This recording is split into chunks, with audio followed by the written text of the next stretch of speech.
إزاي هاقيس درجة التفاهم بيني وبين الpartner اللي معايا؟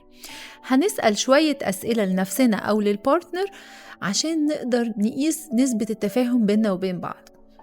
أول حاجة، بتعرفوا تفهموا بعض من غير ما تشرحوا كتير أو تقولوا تفاصيل؟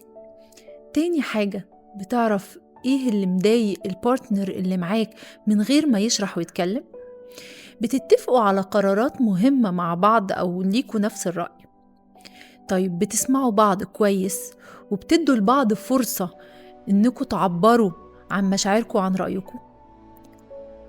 بتحس إنك قد إيه بتدعموا عاطفيا البارتنر اللي معاك، بتدعموا عاطفيا في الأوقات الصعبة؟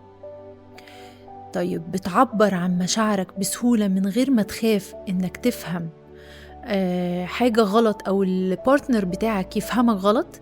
كل دي أسئلة محتاجين نسألها لنفسنا وللبارتنر اللي معانا، ومحتاجين كمان واحنا بنسألها نكون في لحظة صدق مع النفس.